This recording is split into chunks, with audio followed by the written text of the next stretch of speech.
Recording in progress.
Good evening, everyone. My name is 𝐏𝐂𝐁.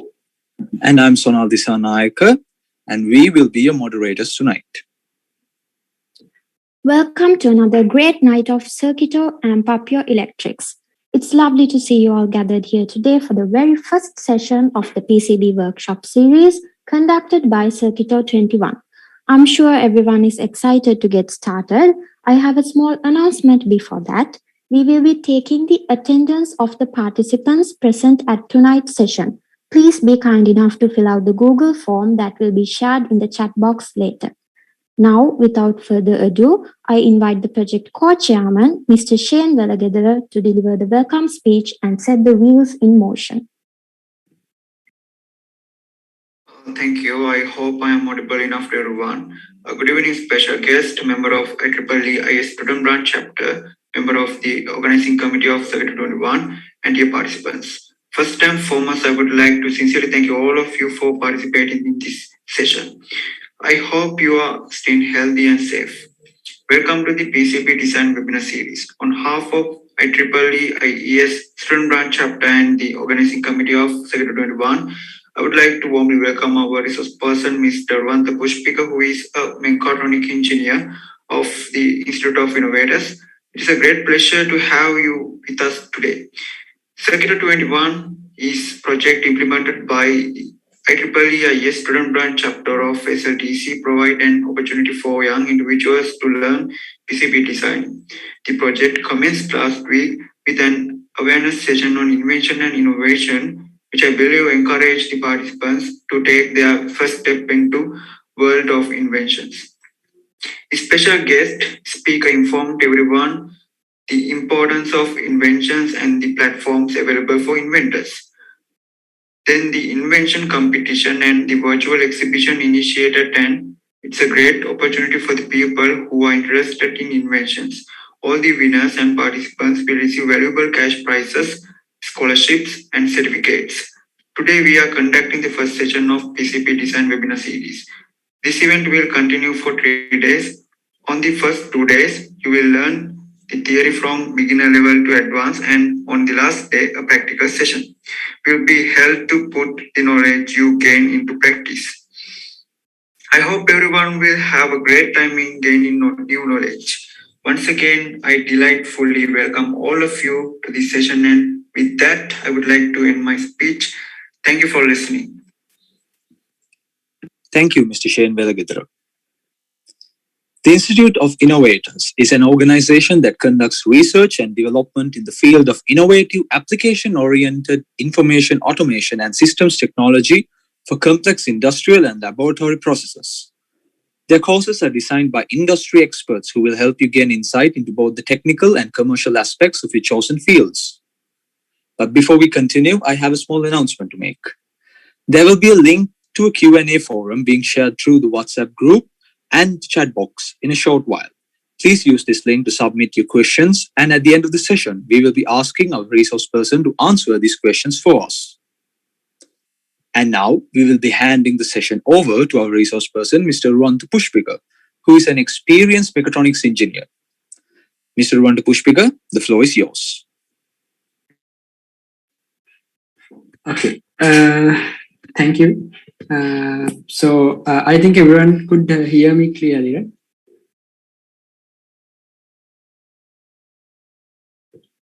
Yes, Mr. Pushpika, you are audible.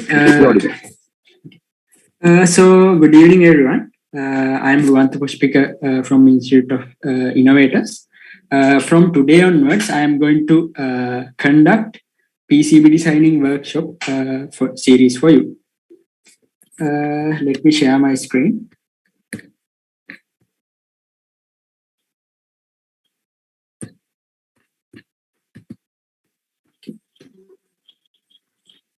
Can you see my screen? Yes, Mr. Pushpika, we can see your screen as well. Okay. First, let's go through the workshop outline so you could get an idea about the flow of our workshop. First day. So today, we are going to learn about what is a PCB and stages of PCB designing and manufacturing, and also a comparison of softwares that we could use to design PCBs. And we are going to select one of them, which is available for free to conduct the rest of the workshop series. And the second day, we are actually going to design PCBs. First one, we are going to learn about the things we need to consider before designing a PCB. And then we are going to do a session about drawing schematics, and then part placement and routing. Afterwards, end of the second day, we are going to give an introduction about workshop project, which we give for you to evaluate your performance throughout this workshop series. And then the last day, we are going to discuss that workshop project we have given you the second day, and then do a session about manufacturing PCBs, how to communicate with overseas PCB manufacturers, placing orders, and etc. And then we are going to have a Q&A. Also on the day 3, we are going to have a quiz to further evaluate you. From this quiz and the workshop project we are giving you, the ones who get higher marks will be eligible to discounts from Institute of Innovators courses. Okay. What is the PCB? I think every one of you have seen a PCB. Every one of you have designed a circuit at any point of your life. Every one of you have started designing circuits using breadboards and dot boards. So that's good for prototyping purposes. Doing that is good. But if you need to mass manufacture it or build a product out of it, you need to develop a PCB. So if you go to the definition, PCB is a printed circuit board. As PCB means printed circuit board, which is an electrical circuit whose components and conductors are contained within a mechanical structure. So if you build a circuit on a breadboard or a dot board, there are wires hanging around. So it's not constrained within the mechanical structure. So if you move it or shake it, the connection's going to be disconnected. So that's not a reliable way to make a circuit. So a PCB, all those components and conductors are contained within the mechanical structure. So I think the device you are watching this workshop series most probably has a PCB, your phone, everything around you. If it's electronic, there's a PCB. So why a PCB? So for designing a PCB, we have to learn stuff. Why to go that path? What are the advantages of designing and making a PCB? So first thing is mounting components effectively. So oftentimes, I think if you have tried building circuits on dot boards or breadboards, there are sometimes you cannot mount a component properly. After some vibrations, the component is flying away. Okay. So using a PCB, you could mount component effectively. And second point, which is a very important thing, again, if you have designed any PCB, designed a circuit on a breadboard or dot board, many times you have experienced like your circuit is correct, wired correctly, but it doesn't work. So if you check it using a multimeter or something, there might be a hidden place where a connection is broken. Okay, that sort of things could be avoided by creating a correct PCB. Okay, so the third point, easy to mass produce. Say you have designed alarm clock. Okay, you designed it on a breadboard and design works fine. Then you move on to a dot board and present it to a client. So client sees it and he orders thousands pieces of alarm clocks from you. So you cannot hire some people and get some dot boards and solder 1,000 PCBs. It's gonna take many months, and the labor cost gonna be high. So using these PCBs, if you designed it correctly and send the design files to PCB designing house in China, India, or USA, you could get like 1,000 your order of those 1,000 PCBs within a week, soldered and ready to go. So that's one of the main advantages of a PCB. And the last point, fit a circuit into a small space. So say you are designing a smartwatch. Okay, your original circuit you designed on a dot board is like 10 by 10 centimeters. So practically no one could wear that for a long time. So you have to make it really tiny. So by using a PCB, I'm going to talk about layering. By using layers and smaller components, sometimes smaller components which we cannot solder by hand, we could bring the size of the circuit down to a comfortable level where we could fit it in a watch and sell it to a customer. So those four are the four main advantages of designing and manufacturing a PCB for your product. Okay. So this is a meme one of my friends made. So on the top pictures, you could see a messy PCB and electrocuted person.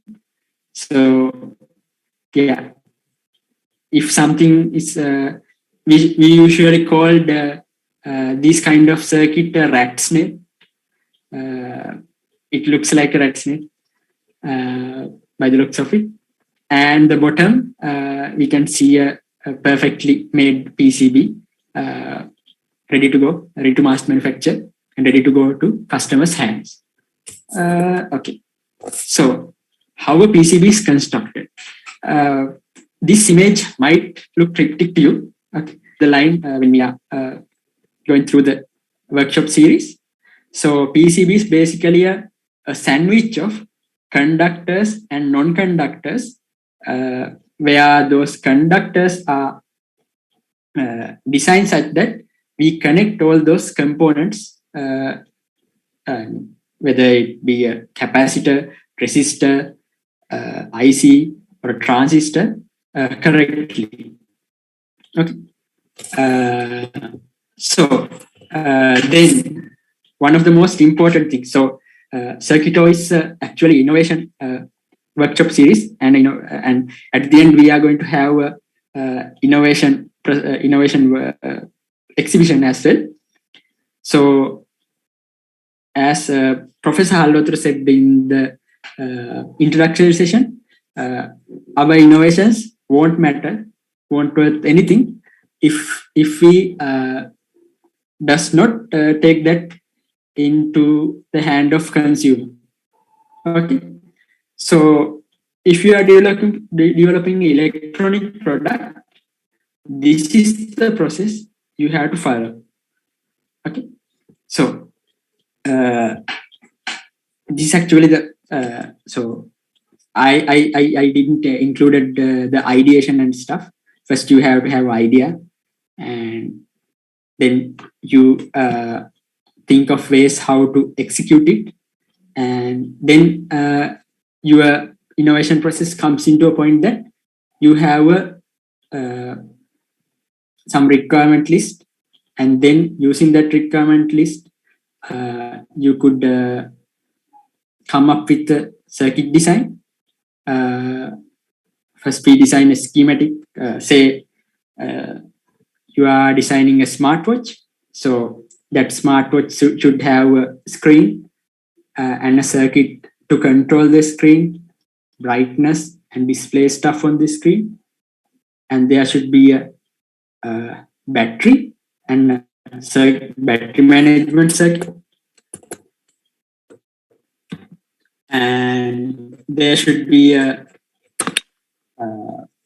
some sort of sensors to measure the heart rate or count the number of steps. And lastly, there should be a brain, a computer or a microcontroller, microprocessor to control everything. So then you come up with the circuit for each of those subcomponents. So afterwards, we are going to come to the scope of this workshop. Okay. Then we are going to create schematics. So schematics are basically, I think everyone of you know, like even they teach it in the schools as well. You design a circuit diagram, you look around the internet, check other designs available. Based on those, you create a schematic set, and then you are going to prototype it on a breadboard. Okay, so initially I said using breadboards and dotboards is bad, but it's not the case here. So in this stage, I'm not advising you to right away design a PCB on your schematics and go your way. No, first you have to prototype those stuff on a breadboard or dotboard. So it's easier to change the design if something goes wrong. After prototyping your circuit on a breadboard or a dotboard, you need to test the design. So, if you have built anything in your life, you know, first time nothing is going to work. So I've been building products for larger companies in Sri Lanka and international and even military, but first time they doesn't work. So that's why we need a strong testing program to test our circuits. So you could see a arrow leading backwards. Okay, so you know why. After testing, if something doesn't work, you go back to your drawing board and change the prototype. Sometimes, often, those can be very silly mistakes. Like you haven't supplied power correctly, you haven't connected wires. stuff like that. So after going around this loop for several times, you come up with the sort of perfect circuit design. Then only you are going to design the PCB. So these two parts which we are going to cover in this workshop series. From that schematic we designed and tested, we are going to draw a schematic on the computer using a PCB designing software. I'm going to talk about these PCB designing softwares later in the lecture. So basically this schematic is designed using basic circuit symbols. I'm going to teach you it in depth in the next workshop. So then after we design the schematic, we have to come up with the PCB layout. So some of you, these terms may be cryptic. You might be, you couldn't understand, but it will all make sense down the line. Okay. So PCB layout means like a design representing the actual physical circuit, a PCB you're going to build. So you have to, in the PCB designing, this is one of the most important processes which you have to pay close attention, very good care. If not, things gonna mess up down the line. So after creating a proper PCB layout, then we could generate set of files which we could send to a manufacturer, or if we are doing the PCB ourselves, to the printer or anything like that. Then afterwards, you could do manufacturing and testing again. So testing is in like several places, because testing is important. Because in real world, things doesn't work, things break, the concepts in the book doesn't work. So we have to do a test on the every step. Afterwards, we could do an assembly, like we buy the components, we get the manufactured PCB, we solder it, like that. So then we could assemble and ship it to the customer or an end user. So these last three steps nowadays can be outsourced. Like there are manufacturers in China, after creating the PCB layout and generating the manufacturing files, you could send it and you could get thousands of boards for like fraction of the cost, like say 10 high quality printed circuit boards for just $5. I'm going to show you how to do it if time permits. So last three steps, there are companies which we could outsource if we are doing a bigger project or a product. So we could focus on the designing aspect and not worrying about the manufacturing aspect too much. Okay. Next slide.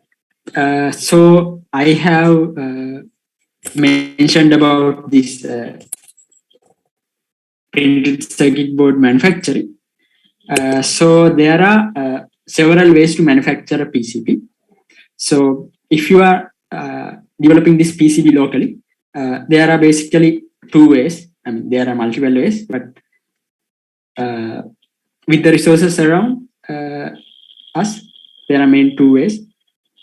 So I'm going to show you some video clips describing the process.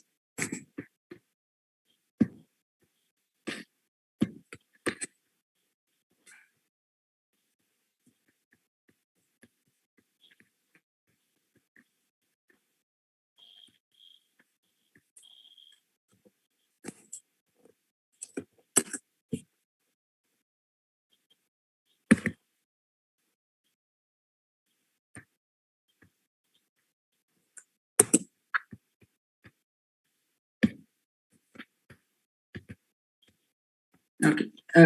Everyone can see the screen, right?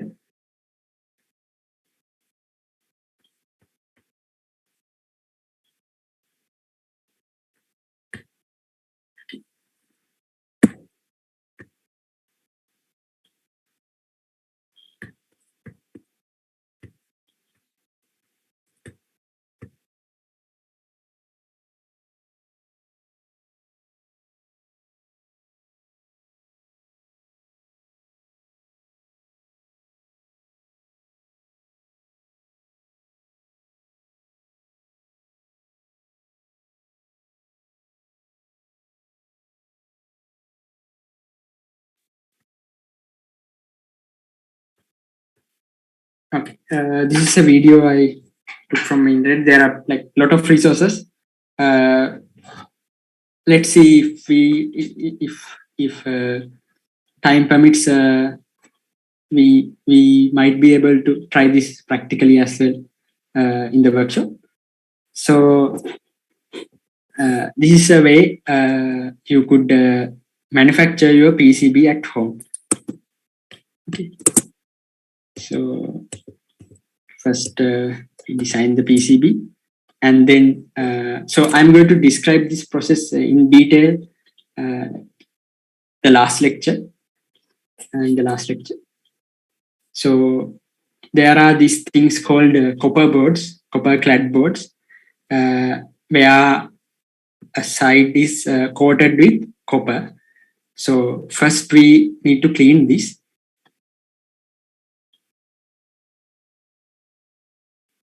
Then initially, like after designing, we have to print this PCB layout onto a paper. There are special papers in Sri Lanka. I tried like every paper I could find. So the best paper works well is art paper. You could buy it from any communication or print house. Art papers like usually used in those Reader's Digest magazines and stuff. So it's somewhere around 10-20 rupees a paper. So you could, it's bit glossy. You could print on top of those, and you could take that copper clad board. First, you should clean it because there might be residue, oxides, or impurities. After cleaning using soap and alcohol, then you could keep that design of yours. So importantly, you have to print this using a laser printer, else if it's not going to work. You have to align it properly, and then you could get your regular iron in your home and keep the iron for some time. So as you could imagine, the toner from the print going to be stick on to that piece of copper board. Okay, you put it inside like lukewarm water, then you could peel it. So yeah, you could get the design like that, and then you could use a permanent marker to correct if some place is missing from the design. Then you could use this hydrogen peroxide and citric acid and table salt. If you are in Sri Lanka, like rather than using these three chemicals, you could buy ferric chloride in chemical shops all around the country, or even electronic shops so sell them.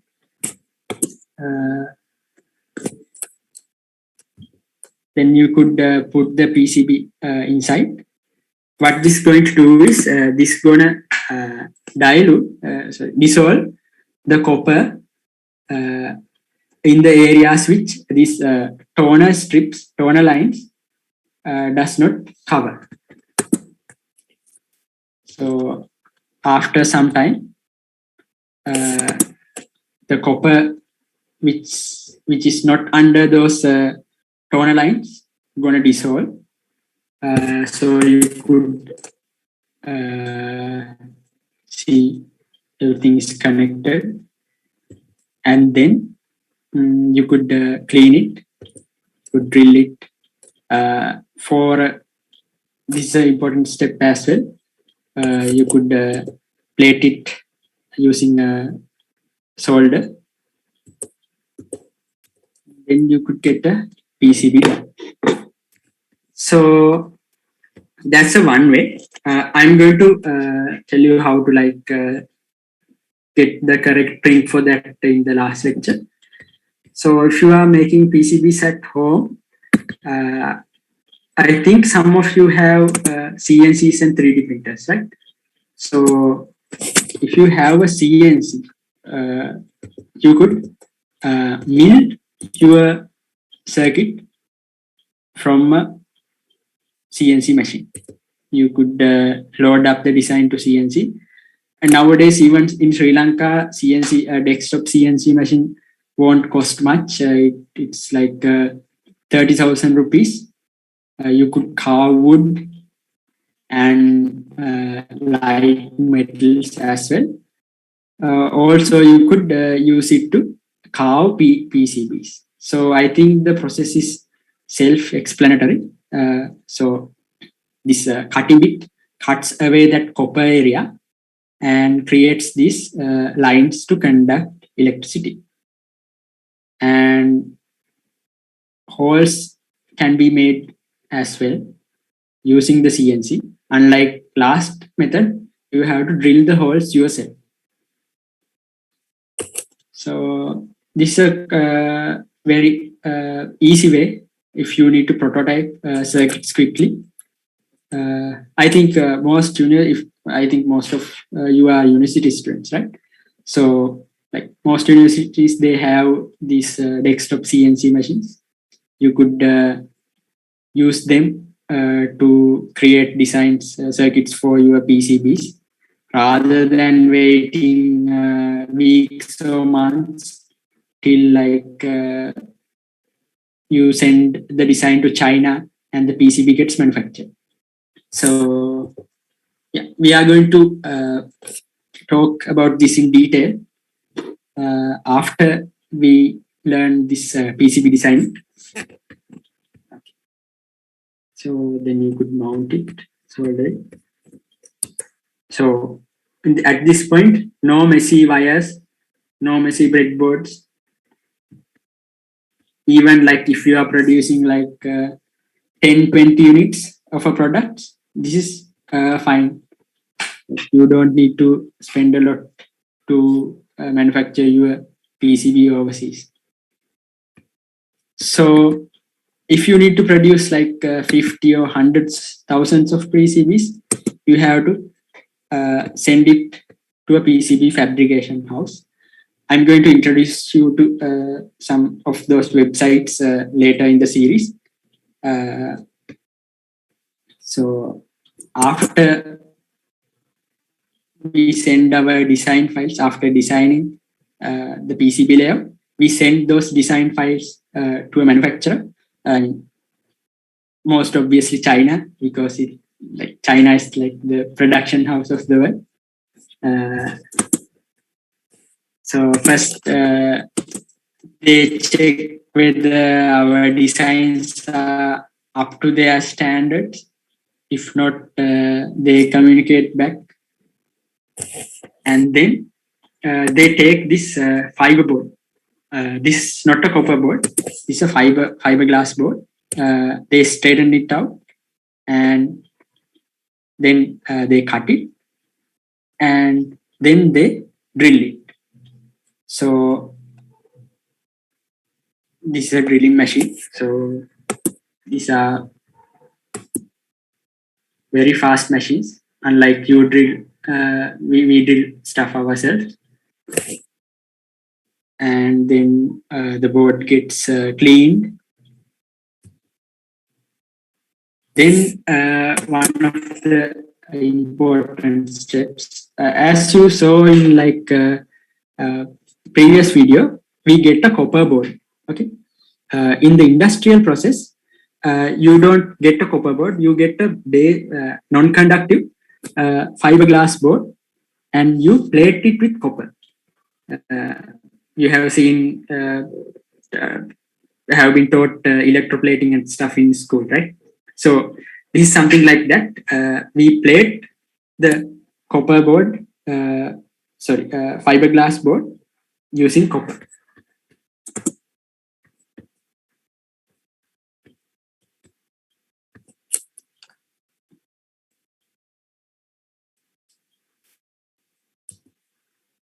So after copper plating, this is the most important step of the process.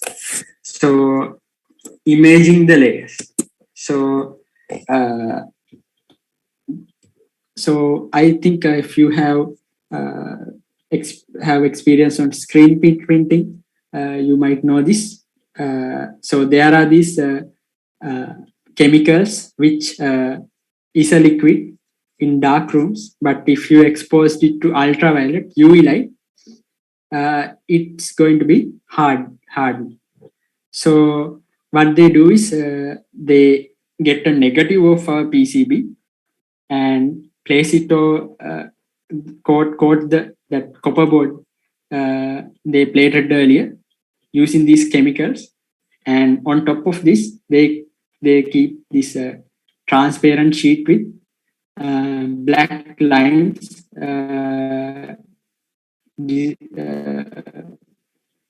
describing our PCB layout.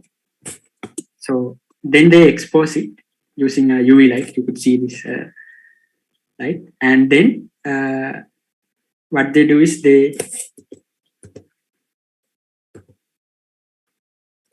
clean the board. So only hardened areas remain, and non-hardened areas dissolved away. And then the process becomes similar to the first thing. Like I told you in the last slide, they put a chemical which dissolves the copper areas which is not covered by ink,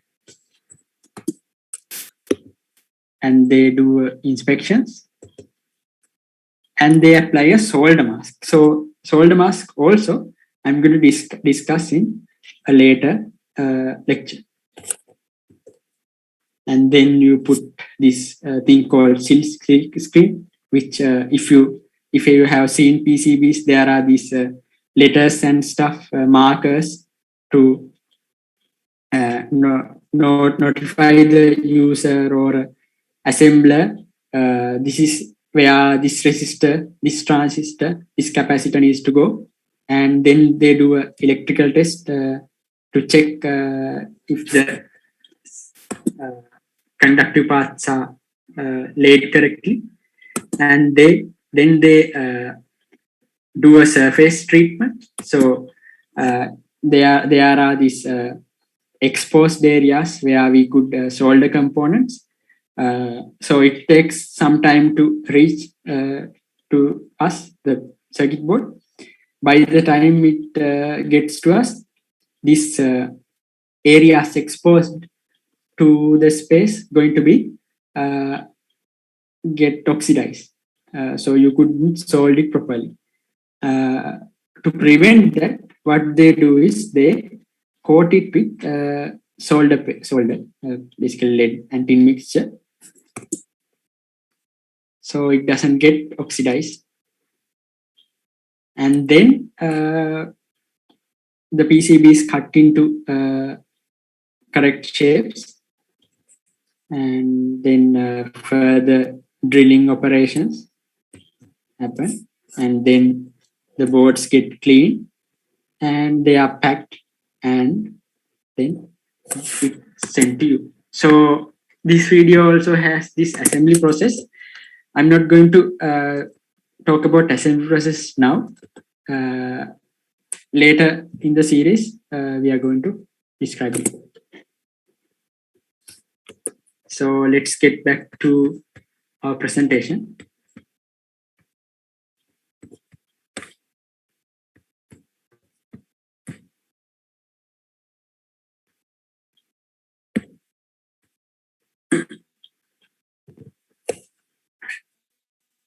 Okay, I think everyone can see the presentation, right?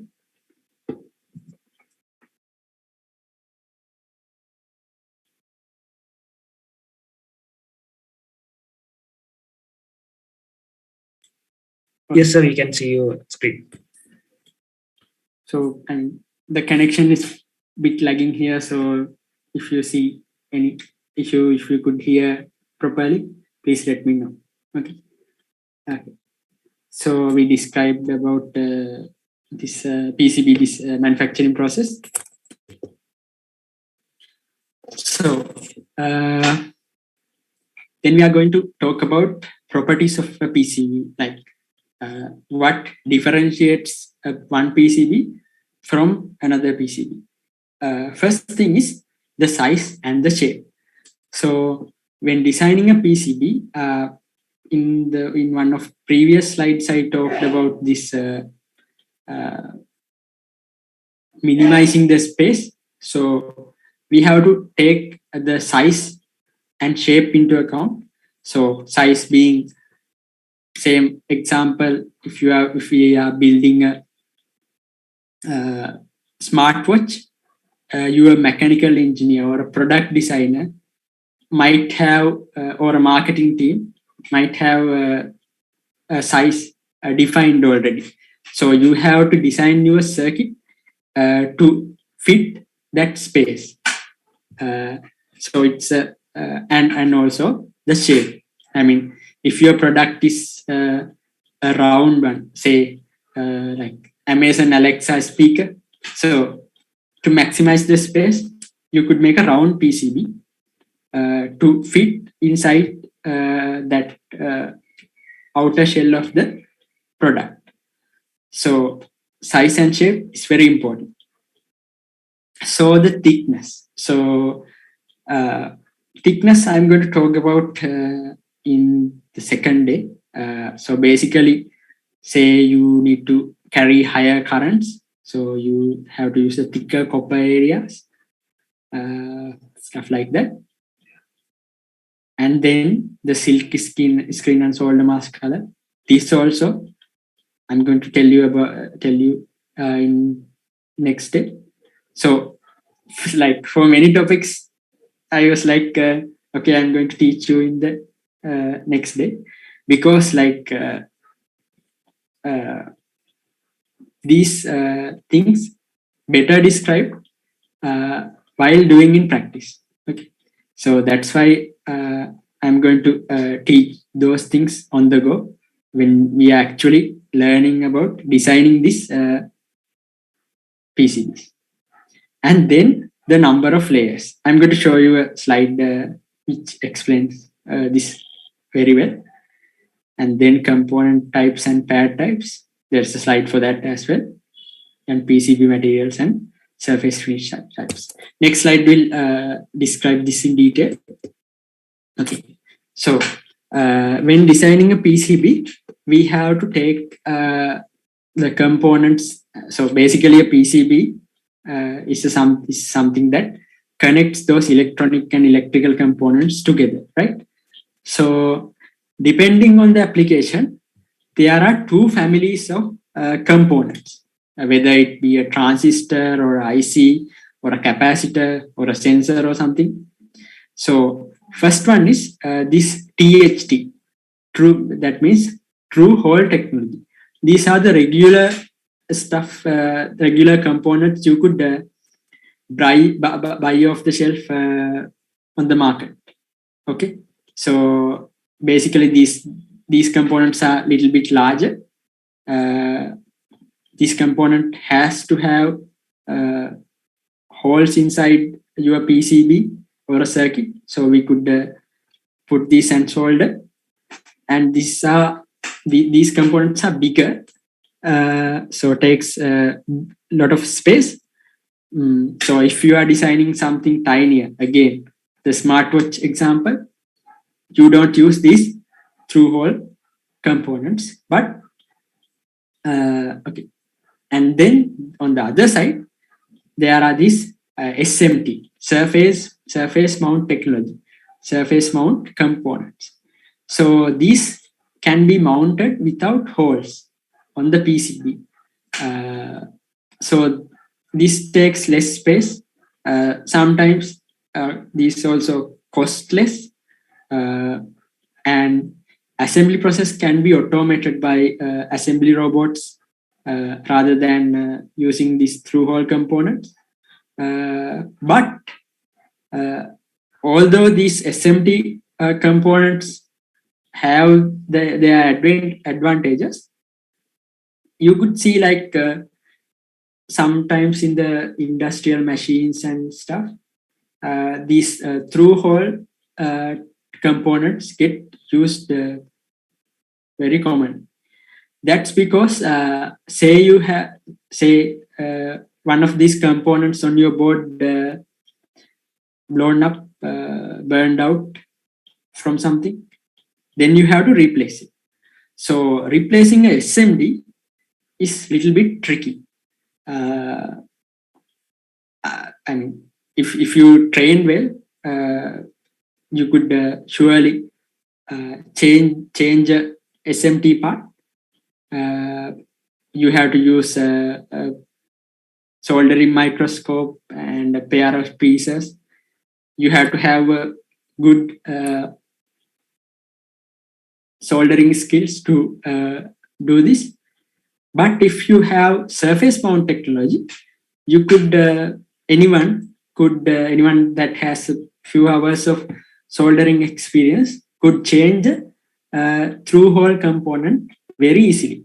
So keep in mind, if you are doing a product that say used in a factory floor where you don't take warranties, you give the repair manual and training to your customer. So in that case, it's better to use this through-hole component. So the customer is not running after you to repair this thing. The customer could repair this himself. So, and these in product design, there are these all those trade-offs.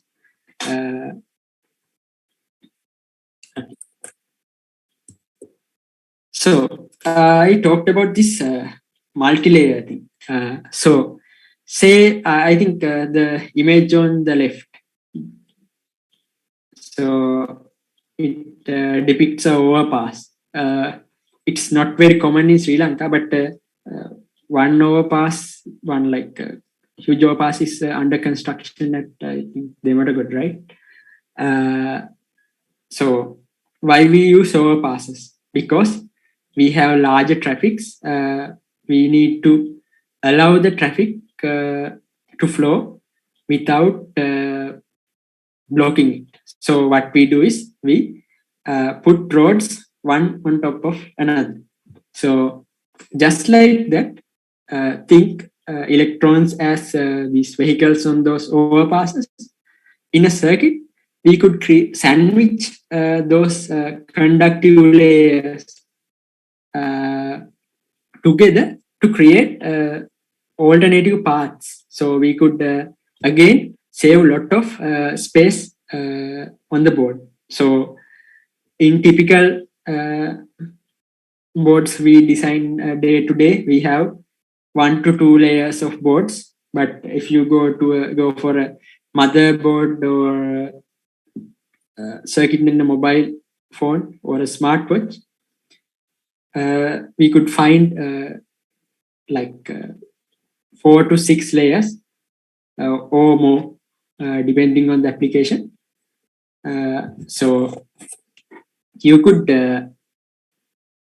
bring the size down a lot using these multi-layers. So in this workshop, we are only focusing about single and double layer PCBs. But by learning that, you could easily migrate to do multi-layer PCBs as well. On to the next slide. So PCB material. So basically, when we are manufacturing PCBs, we have mainly 3 material choices. We have like hundreds of materials to choose from, but majorly we have these 3 kinds of PCBs. First one is this regular FR4 PCBs. So these are what we get in our devices, motherboards and stuff. So a fiberglass layer is coated with copper. So I have shown you that video that explains how these fiberglass PCBs are manufactured. So the non-conductive layer in the middle is fiberglass, and conductive layers are built with copper or gold. And then there is this flex PCB. Nowadays, we have this all these tiny devices, smartwatches, smaller displays, robots, drones, and everything, which needs, which has like a lot of space constraint. We have to fit our circuit into small places. So in those cases, or like it's very popular now, it's very popular, these wearable technologies where we connect circuits onto our body or our clothes. So in these cases, circuits should flex. You should be able to bend the circuits. If you have seen this new Samsung Galaxy Flip phones, you know how important is this flexible circuit boards are.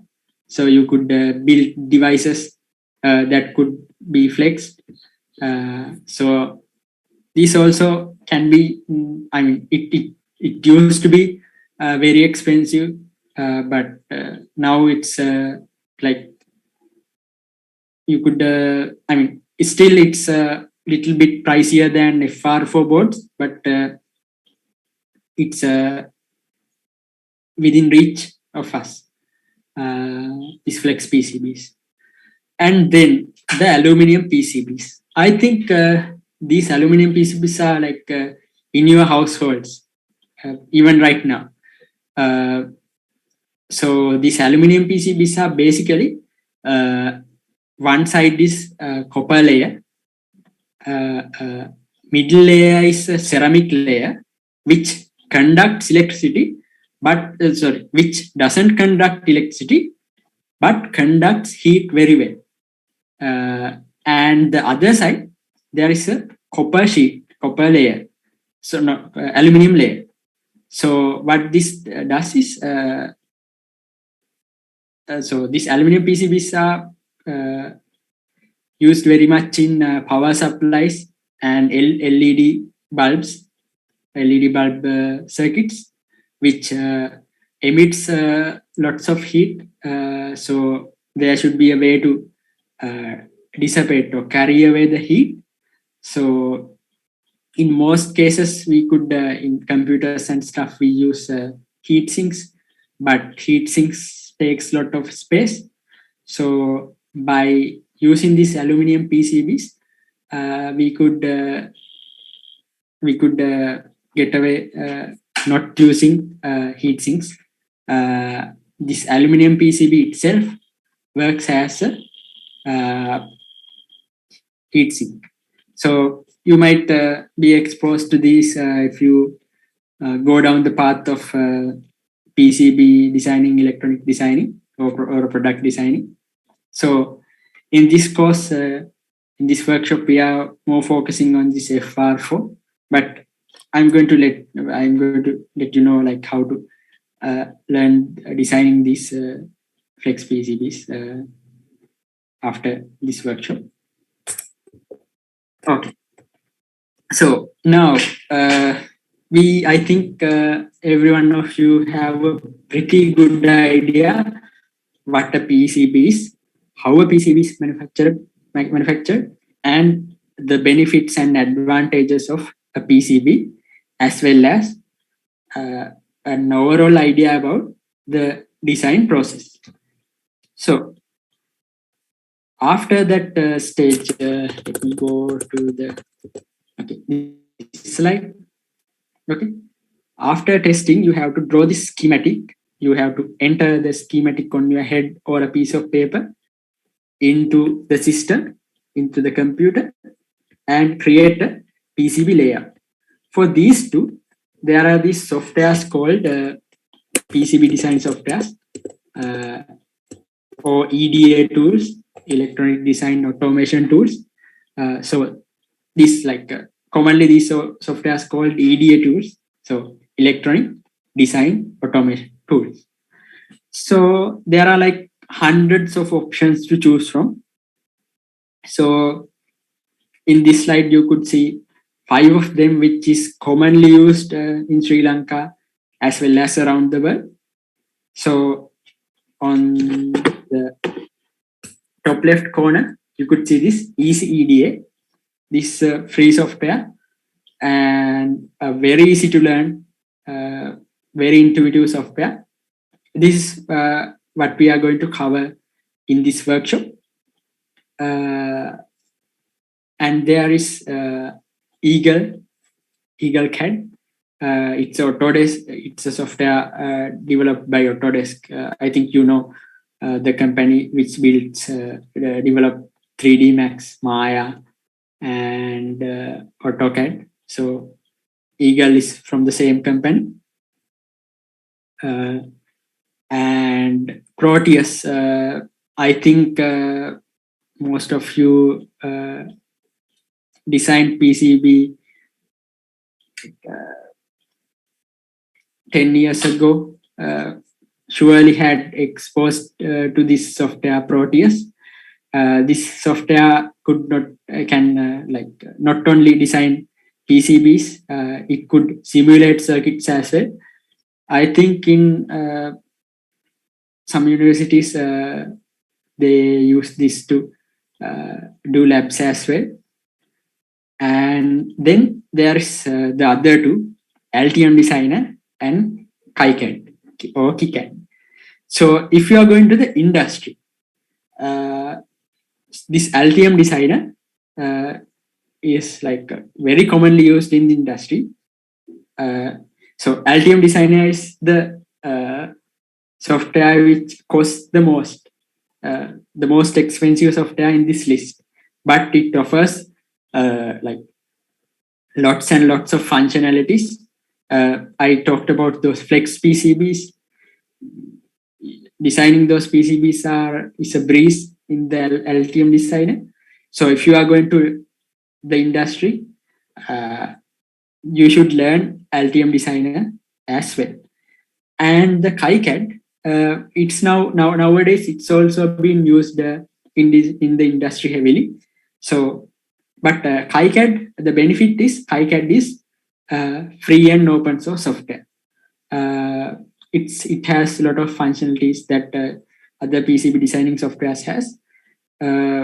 Nowadays, most design companies ask for 𝐾𝐈𝐑. Even I saw an ad from SpaceX or Tesla.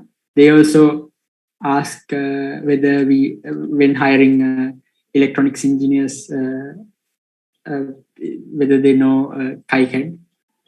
So if you can't buy Altium Designer, so Altium Designer, I think the lowest license costs 40,000 a month or something. So it's a little bit out of reach, but I think most universities have licenses, so you could use them. If not, KiCad is a very good option. So if you are going to the industry, Altium Designer or a KiCad, it's better to cover one of those as well. But in the extent of this course, if you are a hobbyist or if you are an innovator who needs to get a product out quickly, this ECEDA software is this is a free software and very easy software to understand and learn. So since we are limited in Recording in I progress. think we covered most of the theoretical aspects of PCB designing. I know like there is lot of stuff to cover, but in this workshop series, what we are focusing on, getting the idea on your head, on your breadboard, on your dotboard, your innovative idea to a real product quickly. So we are not going to go deep into the details. If you need to go into deep details, we have a separate course you could do at our institute. I'm going to introduce that in later in the workshop series. So we are going to use this ECEDA software. So okay. On next week, before finishing this, I'm going to do a small introduction to this ECEDA website. So one benefit in this ECEDA is it's online cloud software. You don't need to install anything in your computer. I mean, you could even design a PCB using your phone or a tablet as well, since this is works through the web browser. It's better to have a computer because you have to fiddle with a lot of options. So first, you need to go to this ECEDA. You could search it in Google, and then there are a few ads, and you could go to this eceda.com website. So this is the main interface. You could click on this ECEDA designer to launch ECEDA. Okay, this is the interface. So as you can see, no need to install anything. You could start building right away. So I have created the account. I'm now going to log out from it. Okay, so if you are starting new, you could you have to go to this URL eceda.com/editor, and you could start designing your circuits. But if you doesn't create an account in this website, you can't save your projects. So first you need to go to this register section. If you have a Google account, you could log in with it. It's quite easy. So pick this option. Else, if you could fill out this form and easily create your account. And then I'm going to do an introduction to this interface and how to place components. There are a lot of things to cover in the next week. Yeah, so I'm going to end this session now, introduction session, and you may forward queries you have via the link shared by our team.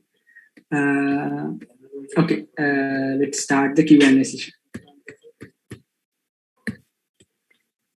Thank you, Mr. Duant Pushpika. That was a very interesting and informative presentation. I would like to remind the participants again, we will be taking your attendance, so please be kind enough to fill out the Google form that is shared in the chat box. And now we will be moving on to the Q&A session. We have received some questions from the participants, so I will be asking them from you, sir. The first question we have is, where can we buy PCB boards and other design components? Okay, for that question, if you are doing those, building those PCBs at home, all the components are available in your local electronic shops, these copper boards and most of the components. Nowadays, like even in Sri Lanka, you could order most of things in or online as well. There are pretty good sites in Sri Lanka. But if you need to build a proper PCBs using proper components, so there are pretty good Chinese manufacturers, and if you need quality components, you could go to quality components, but if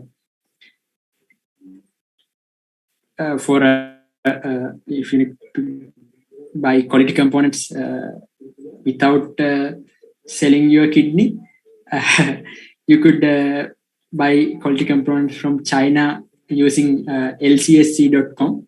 I'm going to show it to you on next day. And if you need to manufacture your PCB, there are several sites. There is one called JLC PCB, and there is another one called PCBWay. Those are the two sites I use mostly. And if I need I mean, those sites are good for orders under 1,000, 10,000 units. From you could order anywhere from 5 pieces of your PCB to 1,000, 10,000. More than that, you could directly connect with suppliers using Alibaba.com. I think that answers his question. I'm going to talk about that in depth in later days. Okay, sir. Then the next question is, can we use an A4 sheet to design the PCB on? If not, why doesn't it work? I think he meant like manufacturing the PCB at home, right? Yes. I think so. Okay. So the issue with A4 sheets, so that the process I showed, which you could use it at home, basically what it does so a laser printer, laser printers spit out toner onto the paper and heats it. And then what we are going to do is take the printed paper, put in top of the copper board and iron it. So that toner should dislocate from the sheet and fall onto the copper board. Okay. So A4 sheets, if you wrote on A4 sheets using fountain pens, if you keep the pen for longer time, the ink gonna be blotted. So basically, A4 sheets, normal A4 sheets or normal paper absorbs a lot of ink. So there is very less transfer happening from the paper to the dot board, the copper board. So you have to use a glossy paper, which the ink sort of sticks to the paper till you take it out from the printer and put it on the hopper board. So you have to have a glossy paper to print on. So there are many glossy papers, but most of them cannot be printed using regular laser printers. I mean, even they can be printed if you go to a communication and ask to take a printout. The staff working on those are like very scared to print on weird paper types. So, but art paper is they doesn't jam the printer. So art papers are readily available. So and glossy, but not too thick or too glossy that the laser printer is not going to jam. So use art paper, or if you can't find art paper, there is this photo paper. It's also good, which we use to print photos. But it's a little bit thick. It's a little bit hard when removing the paper. Okay. Okay, sir. Then Arduino versus PCB, which is best and for what purposes? So Arduino versus PCB. That's like comparing what those are like different things. So Arduino is a development platform, a development board, which you could build on top of a breadboard, as well as on a PCB. So yeah, and those two things cannot be compared. So Arduino versus PCB. Arduino is a development board. That development board can be built on top of a breadboard or a PCB. Okay. Then next question. How can we order soldered parts for our PCB design after we design the schematics? Okay. So after designing the schematic, I told about those two suppliers. I mean, there are suppliers in India and Europe and USA as well, but they are like far out of our budgets. So PCB way and JLC PCB offers PCB assembly as well.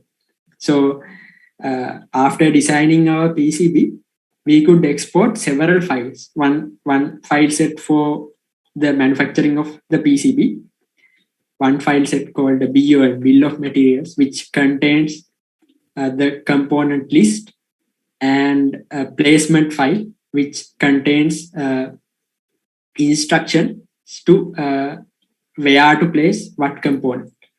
So those companies offer PCB assembly as well, at a low price.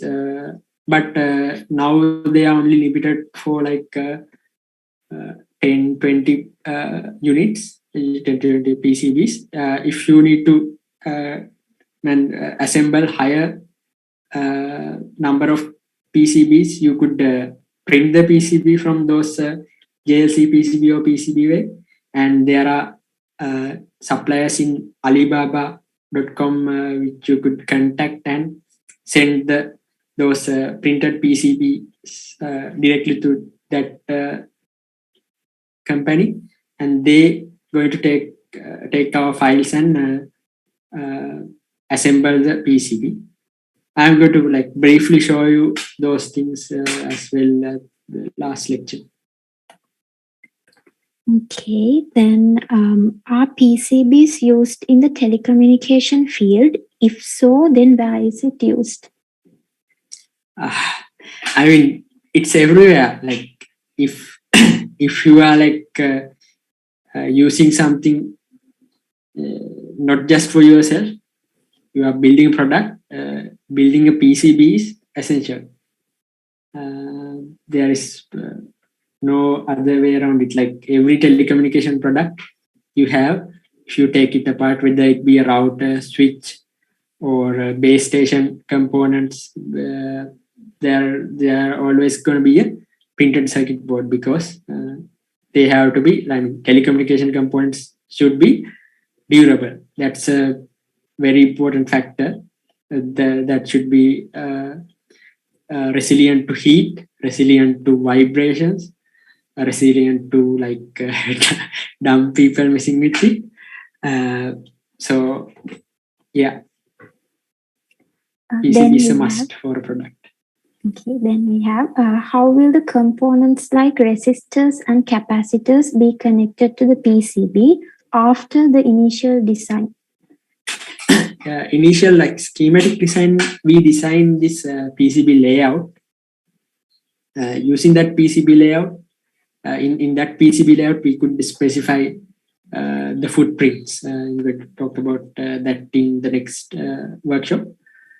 So we could create footprints, and then after the PCB gets manufactured, we could place the component on those footprints and solder it.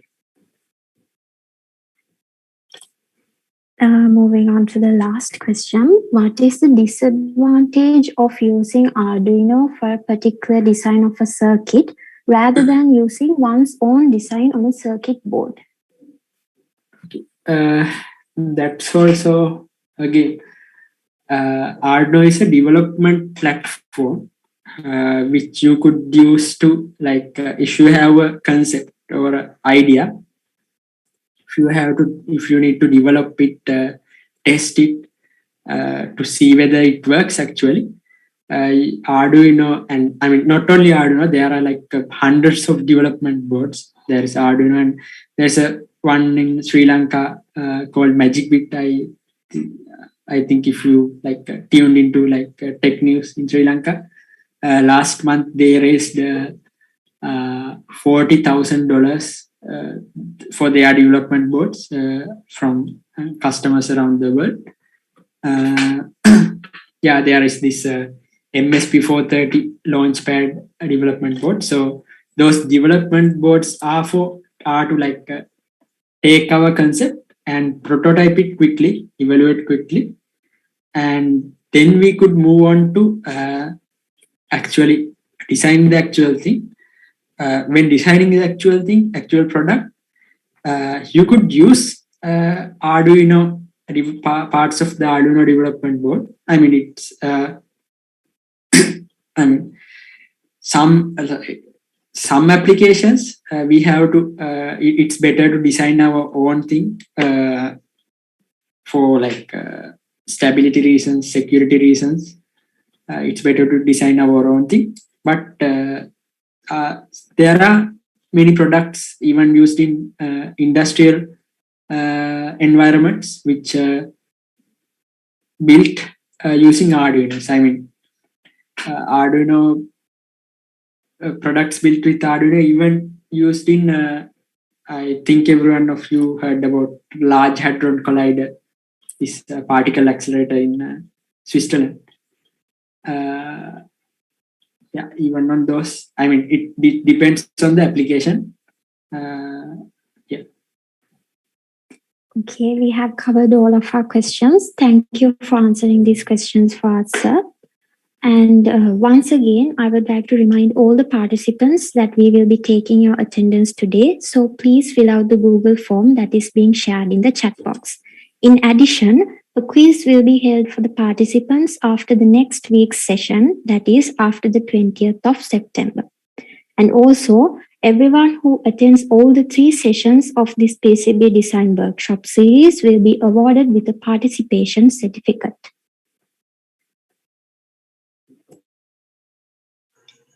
And with that, the first session of our 3-day program on PCB designing comes to a close.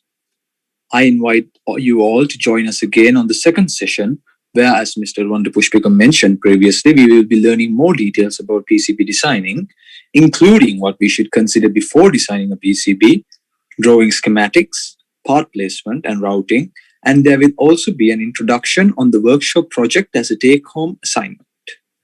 So, I hope to see everyone here again on the 20th of September. Moving on, I would like to remind everyone of the virtual exhibition on innovations and inventions on the topic Combating Challenges of the 21st Century Through Innovation, which will be held throughout the 2nd and 3rd of October. This will be an open exhibition and places will be chosen by a panel of judges. All submissions will be presented on a website to the general public. This platform is introduced for all inventors and innovators who are willing to think outside the box. You will get more detailed information on a later date. However, I can say this much right now.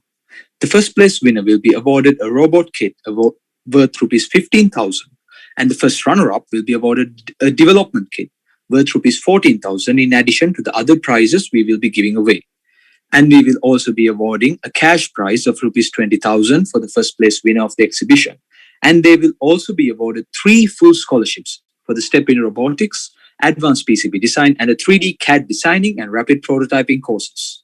The first runner-up will be awarded a cash prize of rupees 15,000, and the second runner-up a cash prize of rupees 10,000. They will both also be awarded 2 full scholarships for the Advanced PCB Design and the 3D CAD Designing and Rapid Prototyping courses, and also another scholarship worth 50% for the STEP in Robotics course. In addition to this, all participants who submit design ideas while adhering to the rules and regulations will be awarded 2 scholarships worth 50% each for the Advanced PCB Design and the 3D CAD Designing and Rapid Prototyping courses.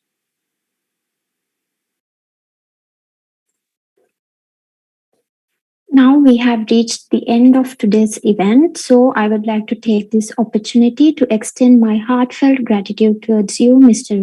Pushpika. Thank you for contributing your valuable time and sharing your knowledge and experience with us.